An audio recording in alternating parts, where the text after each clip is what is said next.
Welcome to the Busy Signal. My name is Jim, and this is my retrostalgic 80s, 90s, and early 2000s podcast. This show aims to salute all the stuff from back in the day that is now extinct or quickly going that way. Summer is here. Yes, the first day of summer. That is when this episode is being released. So happy summer, everybody. That got me to thinking about all the summer toys that I would play with, all the outdoor toys that we would play with, and all the toys that we would see in the commercials that maybe we wanted and didn't get. And it got me to thinking about some things. One, I've said it before, that it is a known fact that 80s and even those early 90s kids, they're a tough breed. We lived through very low safety standards and smoking sections even. We could ride down the highway on the back of a truck with no seatbelts and then go secondhand smoke a pack of Marlboros while eating at the Wendy's Super Bar. We stared death in the face daily. In fact, even our toys tried to kill us. Oh yeah, our toys, some of our favorite toys back in the day, were fun and terrifying all at the same time. So let's look back. Let's see what we survived. Let's see how many battle-scarred memories we can bring back. And just to get things going, I figured we'd start in an obvious place. The Slip and Slide by Wham-O. In commercials, this thing looked absolutely amazing. It looked like a blast. Everybody was having fun. I mean, you run, you dive, and you slide. What more did you need as a kid? You got a long, hot summer, you got nothing to do. I tell you, slip and slide is a way to get through. You get wet on slip and slide. You get cool, it's a long, wet ride. And you're hot on a slip and slide. Slip and slide. First you stride, then you glide, then you slide, and get wet. Slip and slide. The original Slip and Slide, and now the new Slip and Splash from Wham-O. But that wasn't always how it went down, was it? First off, setting it up was only simple if you had the most pristine and manicured of lawns. Otherwise, it was quite unruly to get set up, and lumpy. Oh yeah, the lumps. You had a weird dip in your lawn? That's going to cause problems. And then sometimes it would bunch up and get wrecked while you were trying to use it, and you'd have to set it up all over again. But so far, that just seems less dangerous and more frustrating, and I promised you danger. Well, let me ask you this. What if your lawn wasn't completely manicured and pristine? What if you had a rocky lawn, or a really dry, crunchy lawn, or a weedy lawn? Or if you had a lawn that had a lot of trees with sticks all over the place that you could only pick up so many, but you're always missing some. Well, those sometimes became unseen obstacles underneath of that plastic. And if you ran and you dove and you hit a rock, well, depending on how you went down the slide, feet first or head first, that was dependent on what kind of injury was resulting. Sometimes you didn't even make it to the end of the slide. You rolled off to the side and ended up in those weeds and rocks and the sticks that were waiting to tattoo you with scars. But the real danger happens when kids run onto the slippery sheet of plastic. They're supposed to run and dive onto the plastic.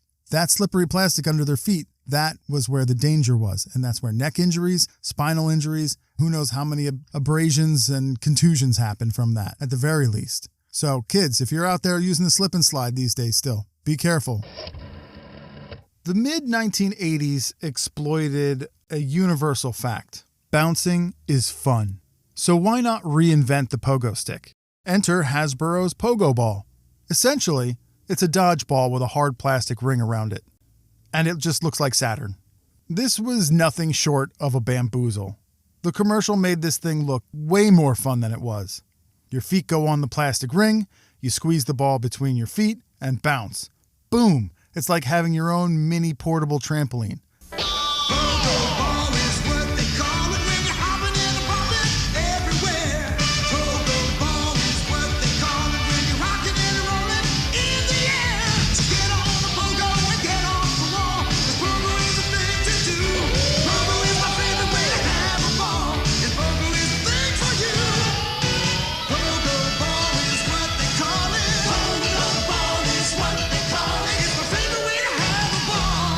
Not. Let's talk reality. In reality, this thing did not bounce even half as high as it did in the commercials. So now you're working twice as hard to have as much fun as you saw on TV. You could have jumped higher without that ball between your ankles. Speaking of ankles, There was no strap holding you to this awkward apparatus. Your feet are just loosey-goosey on this ball. Other than bounce, what does a ball do? It rolls. And it will. It'll roll to the left or the right, just when you least expect it.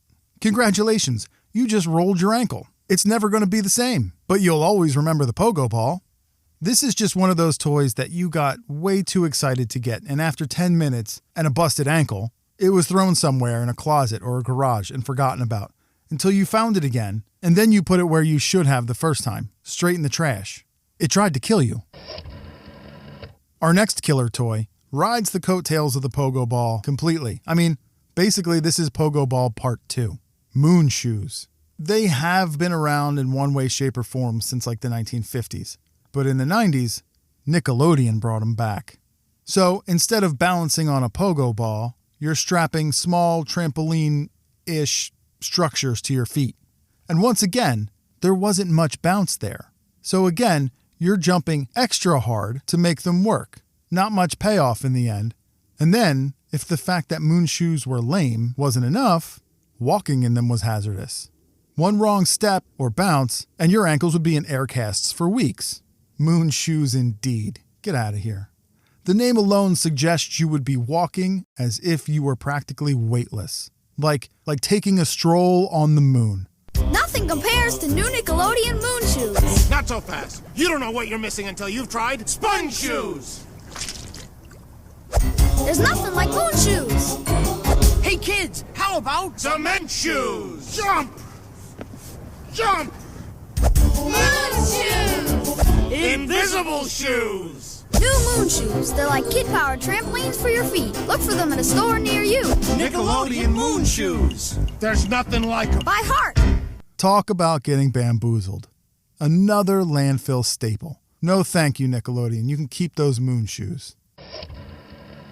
Growing up in the 90s, we saw some interesting fads, didn't we? Especially slap bracelets. These crazy patterned cloth-covered metal strips. You'd slap it to your wrist, and it would snap and wrap itself around your arm. Instant bracelet. They were cheaply made and mass-marketed. It wasn't uncommon for kids to own a dozen or more. And they ended up becoming like trading cards. Kids would swap them or barter for them. They became such a distraction, a nuisance, I guess, that schools would actually ban them. But where's the danger? The danger was the metal band. It was a concaved metal strip so that when you slapped it to your wrist, it would snap and roll. It would roll right around your wrist. And sometimes, depending on how big your wrist was, it might roll 2 times around your wrist, or if your wrist was really big for some reason, it might actually, that end part, dig right into the center of the bottom of your wrist. The other real danger was the cloth covering of it. Like I said, these were cheaply made, and those cloth covers were famous for getting ripped and falling off. That would just expose the metal band, and now you're slapping this thin metal band around your wrists. The fact that they were such a distraction and the possibility of having slashed wrists because of this toy was reason enough for them to get banned in schools. Do you remember slap bracelets? Did they get banned in your school like they did in my school district? Hit me up and let me know. I'm interested to hear that. So slap bracelets. That's one fad that I'm actually glad isn't going to come back. I'm going to put it out there right now. That's not coming back. Please tell me that's not coming back. Of all the toy commercials in the 80s and 90s and even early 2000s, Skip It has the most infectious jingle. To this day, it holds. I have found myself singing it at the most random times, and I'm okay with it. Hey now kids, come gather round, see what just skipped into town. So skip it, do run, do jump, do hop, hop. Skip it, skipping and a screaming and a bop to bop. But the very best thing of all, there's a counter on this ball. So try to beat your very best score. See if you can jump a whole lot more. Skip it, come on everybody, skip it. Roaring good fun from Tiger Toys. That being said, that is the worst toy. That is the worst offender on this episode of Toys That Tried to Kill You. Absolutely. For a few reasons. 1, Skip It wasn't fooling everyone. It's cardio. Tricking kids into exercise? Yeah, I saw right through that right away. 2, it was made by Tiger Electronics. The only thing I want from Tiger Electronics is a handheld Double Dragon game. That's all I want. And 3, If that ball whacked you in the ankle at full speed, oof. 4. If your skip timing was off, the whole thing wrapped around your ankles and caused you to faceplant. Taking a header on pavement, not cool. Number 5, the motion of the ball going around and around would cause that plastic ring to rip your ankle to shreds. So it's always been a hard pass for me on Skip It. I'll take the song all day, but you can keep the counter ball. So far into this episode, I'm realizing 2 things. Not only was my life in constant danger, but my ankles were in constant danger. And that the most dangerous toys always had the best songs. The Soccer Boppers, they're no exception. That was a tune, wasn't it? Soccer bopper, you can sock all day and bop all night.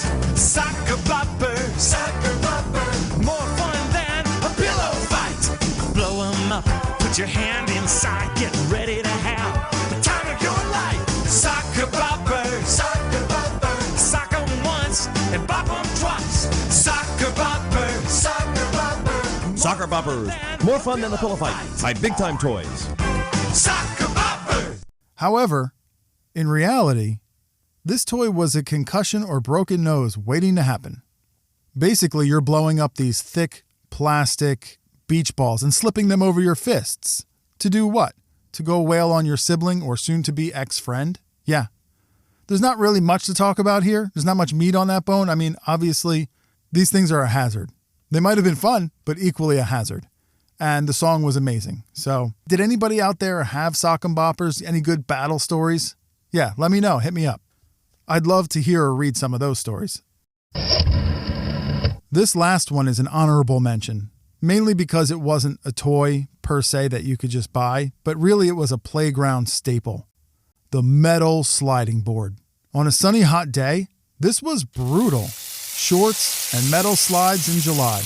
That's a recipe for future skin grafts. Yes, it is. There were a couple of ways it would get you, though. You could stick and fry, meaning your exposed legs would stick to the 900-degree metal and sear your skin, or you would sizzle and squeak. In the attempt to not stick and fry, you would use your feet to pull yourself down, all the while your skin was still trying to stick to this extra long baking sheet of pain. Shout out to metal sliding boards. We didn't need those top layers of epidermis. I think I've made my case that 80s and early 90s kids are made of tough stuff. Every day, our favorite toys were entertaining us and trying to maim us or worse. I'd like to think that I'm stronger today as a result of surviving the pogo ball and the slip and cry. Did you have any of these lethal toys? Have any good stories? Share them on Instagram at BusySignalCast or BusySignalCast@gmail. Any good stories, and I'll share them on a future episode. So, hopefully you had fun listening. I also hope that I didn't reawaken any PTSD that you may have had from these toys. Thanks for hanging out. Cheers. Happy summer. Once again, I'd like to say thanks for listening. And as always, you can listen to The Busy Signal everywhere quality podcasts are streamed. Hit the subscribe button to have a new episode delivered directly to your favorite device every other Friday. If you really like the show, leave a 5-star rating or a positive review on Apple and Spotify. That lets everybody else know to come check out what you already think is awesome. You can also head over to Instagram and follow the show at BusySignalCast for even more retrostalgic content. I share a good amount of fun stuff that isn't mentioned on the episodes. While you're there, say hi in the comments. Don't be shy. And until next time, remember, reach out and touch the past.